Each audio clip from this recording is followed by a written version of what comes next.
There is a moment in every unsolved case when it quietly changes shape.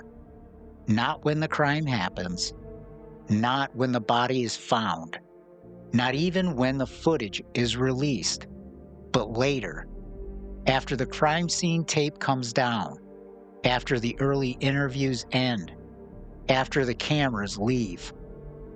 That is where the Missy Bevers investigation moves next, into long memory. This is the Midnight Mystery Archive and Part 3 of the Missy Bevers investigation.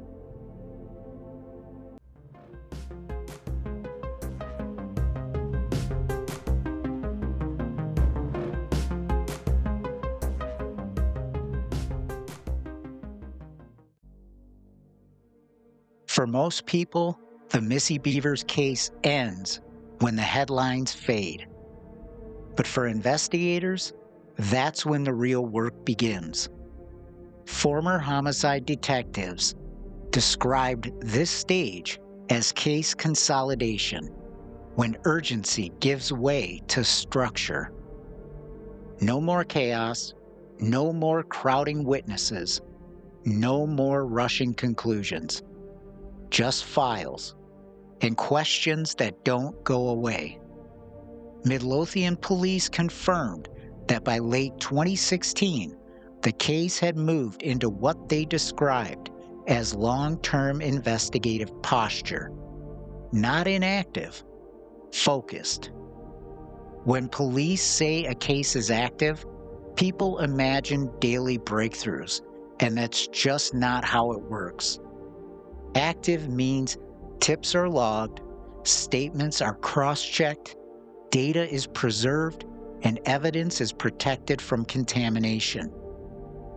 In anniversary reporting, CBS DFW quoted investigators stating that Missy Bevers' case continued to receive new information years after the murder, sometimes from people who had been afraid to speak earlier, sometimes from individuals who only later realized something they'd seen may have mattered. That delay is common. Fear fades slower than memory. In the first months after the murder, investigators test everything. Every rumor, every suggestion, every familiar narrative. Most of those collapse. Former prosecutors interviewed by the Dallas Morning News explained that early homicide investigations often eliminate more theories than they confirm. That elimination process is invisible to the public, but it reshapes the case. By the end of the first year, many early assumptions no longer survive contact with evidence. The problem is, the public rarely sees that correction. The early stories linger. The early suspicions stay alive, even after police quietly move on. Eventually, an investigation stops feeling like a moment in time. It becomes a system. Folders, digital archives, timelines inside timelines. Former FBI case analysts described this shift. At first, you're reacting to something that just happened. Later, you're managing something that exists. That's where the Missy Bevers case now lives. Not in urgency, but in maintenance. Police almost never talk about this publicly. There's no press release for nothing new today. No headline for data preserved. No interview for assumptions discarded. But this phase is what determines whether a case survives 10 years or disappears into a drawer. Midlothian police have never publicly detailed how often the Bevers case file is reviewed or how many personnel have rotated through it. They don't need to. Silence protects continuity. Here's something that most people don't realize. In long-term cases, evidence doesn't always arrive dramatically. It arrives quietly. A phone record from a new carrier merger, a business that installs cameras years later, a witness who relocates, a suspect who talks after a divorce, an arrest, or a death. Former cold case supervisors noted that many breakthroughs come not from new technology, but from new circumstances. For Missy Bevers' family, time does something else. It doesn't organize, it accumulates. Birthdays pass, holidays repeat, the story never closes. Law enforcement officials told WFAA that family contact is maintained in long-term cases, even when updates are minimal.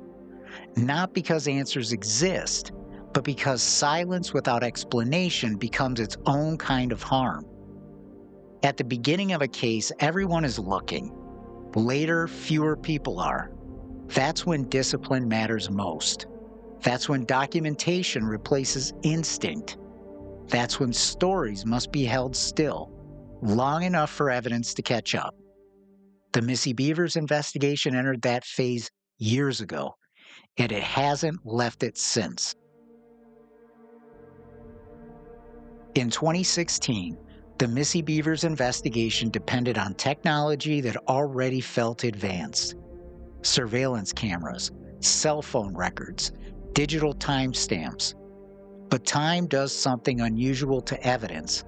It doesn't just age it, it changes how it can be understood. When Missy Bevers was killed, law enforcement had access to cell phone location data, but not with today's precision.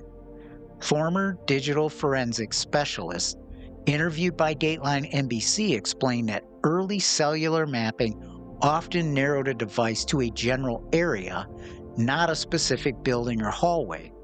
Hundreds of meters, not feet. Good enough to suggest presence, not enough to prove it. Midlothian police acknowledged in early interviews that digital evidence was part of the investigation, but declined to describe its scope or resolution. Over the next several years, something changed. Telecommunications companies upgraded infrastructure. Location services became more granular. Metadata storage expanded. Law enforcement technology analysts described how older call detail records can sometimes be reprocessed using new algorithms, extracting patterns that were invisible at the time they were collected, which means evidence can mature not emotionally, but mathematically. In 2016, license plate reader networks were limited. Today, they are widespread. Many Texas municipalities expanded LPR systems between 2017 and 2020. According to public procurement records cited by regional reporting, police have never confirmed whether vehicle tracking data exists for the Missy Bevers case. But former investigators interviewed noted that when older cases are reopened, vehicle movement is often among the first data sets re-examined, because people forget, but infrastructure does not. The surveillance footage in this case feels definitive, but it isn't. Video enhancement has limits. Former forensic video analysts described how compression artifacts, low frame rate, and lighting conditions permanently cap what can be extracted. You can sharpen an image, you can stabilize motion, but you cannot invent missing data, which means the video will never identify the suspect on its own. It can only exclude. In later interviews with WFAA and CBS DFW, Midlothian police were asked whether evidence had been retested or reevaluated, and they answered carefully. Yes, the case remained active. Yes, evidence was preserved. No details would not be released. Former prosecutors quoted by the Dallas Morning News explained why. Revealing investigative focus teaches suspects what still matters. Television teaches us that cold cases are solved in moments. A new DNA hit, a sudden confession, a dramatic arrest. Real life is actually slower. Former cold case supervisors describe progress as incremental recontextualization. Evidence itself doesn't change, but understanding of that evidence does. Witnesses forget. Phones do not. Call logs persist. Tower records remain archived. Transaction histories endure. Law enforcement archivists quoted in national investigative reporting have described digital evidence as longer lived than narrative. Stories fade, but numbers remain, which is why long-term investigations increasingly become technical exercises in correlation, not persuasion. Even with perfect data, one thing remains stubbornly human: intent. Cell towers don't explain why someone enters a building. License plate readers don't reveal planning. Video timestamps don't expose motive. Technology can place someone in a moment. It cannot tell us who they were being when they arrived. In modern investigations, evidence becomes something passed forward, from detective to detective, from software to software, from one generation of tools to the next. The Missy Bevers case has now crossed that boundary. It no longer belongs to one investigative moment, it belongs to a system. Here's the quiet truth. If this case is solved, it may not be because someone remembers something new. It may be because something old finally becomes readable. A movement pattern, a vehicle route, a digital shadow. Evidence doesn't decay. It waits to be found. There is another archive in this case. It doesn't belong to the police. It doesn't sit in evidence lockers. It lives online. At some point, the Missy Bevers case stopped being just a homicide investigation. It became a shared digital object. A few minutes of surveillance footage uploaded, downloaded, slowed, cropped, and mirrored, discussed on message boards, dissected on YouTube, reframed on podcasts. Thousands of people studying the same images, looking for something the original cameras never captured. Humans are by nature pattern-seeking creatures. We read intention into posture, emotion into pauses, identity into motion. Former behavioral analysts noted that when visual information is incomplete, the brain compensates by inventing narrative. A limp becomes an injury, a pause becomes a hesitation, a shadow becomes a clue. But interpretation is not evidence, and we've talked about this before. It is projection. Online, this process gained a name: crowdsourced investigation. Thousands of eyes, thousands of theories. In principle, this can help. And sometimes it does. But in the Missy Bevers case, police told WFAA that the volume of speculation quickly exceeded the volume of useful information. Tips became entangled with assumptions. Witness recollections became colored by what they'd already read. Memory reshaped itself to match narrative. Once a theory appears online, it rarely disappears. It mutates, it branches, it becomes a category unto itself. And soon, new information is filtered through it. Former prosecutors interviewed by the Dallas Morning News described this as the architecture of belief. It's not built from evidence, but it's reinforced by repetition. When the public becomes certain, witnesses become cautious. People hesitate to come forward if their memory doesn't match the dominant theory being discussed. Or worse, they unconsciously adjust their memory to fit it. Midlothian police acknowledged in later interviews that managing public narrative became part of the investigation itself, not to control opinion, but to protect testimony. Now you might ask, Why not just deny what's wrong? Former law enforcement media advisors explain the problem. If police publicly deny one theory, they validate the existence of another. They guide attention, they reshape behavior. Silence, imperfect as it is, prevents the investigation from becoming reactive. Over time, the surveillance video itself changes meaning. It stops being evidence. It becomes iconography, a costume, a walk, a figure, divorced from context, detached from timeline, and in that transformation, something dangerous happens. The person responsible becomes abstract, the crime becomes a symbol, and the victim becomes secondary to the mystery. Missy Bevers becomes a reference point, not a person. Her routine becomes a data set, not a life. Police told CBS DFW during later anniversary coverage that preserving the humanity of victims is one of the hardest challenges in long-running cases with heavy online attention. Because mystery is contagious, but empathy is quiet. There is a boundary police try to protect between information and influence, between transparency and contamination. The Missy Bevers case lives permanently on the wrong side of that line. It's visible, searchable, and endlessly reinterpreted. And yet the official case file remains deliberately narrow, anchored to timestamps, anchored to records, anchored to what can be proven.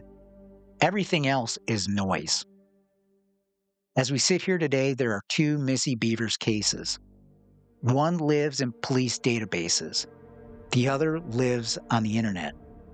They share the same beginning, but they do not share the same rules. One is built to withstand court. The other is built to survive attention. But only one of them can deliver the truth.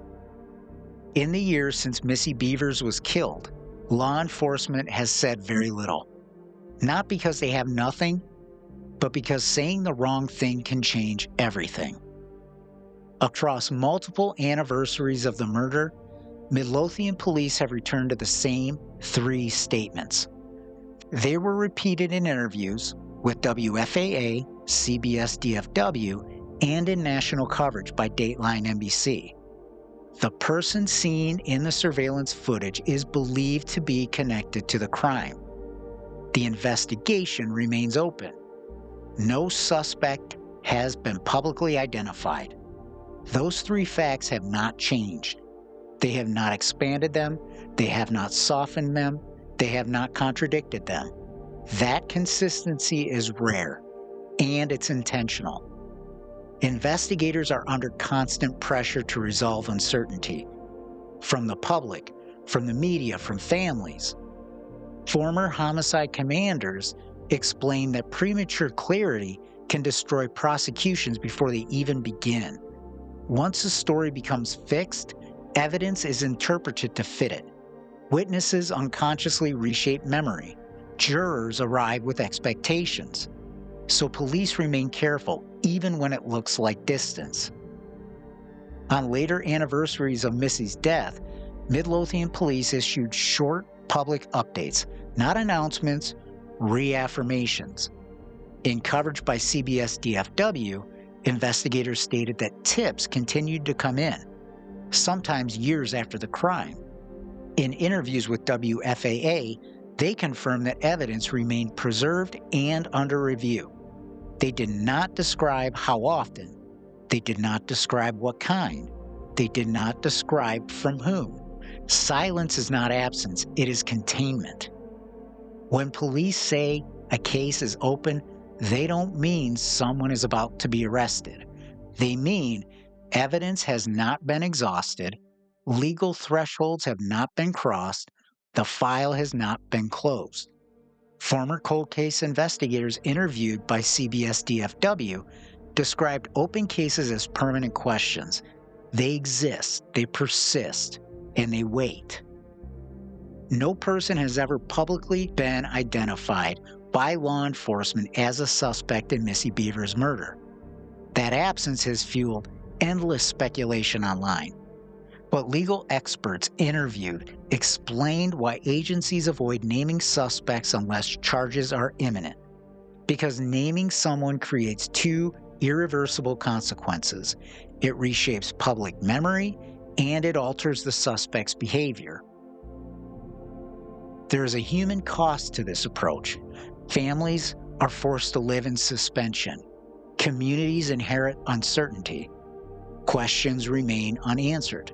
But investigators trade comfort for integrity. They always have, and they should. To resolve this case publicly, police would need more than suspicion. They would need corroborated timelines, independent verification, evidence that survives court. Not belief, not interpretation, but cold, hard proof. As of the most recent public statements, no arrest, no charges, no named suspect, an active investigation. This is not failure, it is unfinished work. Many cases end loudly. This one continues quietly, in databases, in records, in digital traces, in people who may one day decide to speak. If you want to stream episodes, submit a case, or follow us on social media, go to midnightmysteryarchive.com. You can do that right from the homepage. If you're looking for deeper analysis, maybe some behind-the-scenes research, insight to how the podcast is produced, follow the Midnight Mystery Archive on Substack. The link is in the episode description. You can also join our growing official Midnight Mystery Archive Facebook group, where listeners like you can come, discuss the cases we cover on the podcast, or other cases in the news. And if the series has earned your trust, please leave a rating on Apple Podcasts or Spotify. It's the best way to bring new listeners to the podcast. There is a difference between mystery and uncertainty. Mystery invites invention. Uncertainty demands discipline. The Missy Bevers case, unfortunately, lives in uncertainty. Not because evidence is absent, but because evidence refuses to arrange itself into a story. Not yet. This investigation no longer unfolds on camera. It unfolds in records, in data, in fragments of memory that have outlived the moment they were created. Resolution can come through technology or timing, or something as simple as one person deciding that silence is heavier than truth. Until then, the case remains what it has always been, a narrow window of time, a deliberate disguise, and a life interrupted and ended without explanation. This has been the Midnight Mystery Archive in Part 3 of the Missy Bevers case. Coming up, a two-part investigation on one of Australia's oldest cold cases, the Beaumont children. Until next time.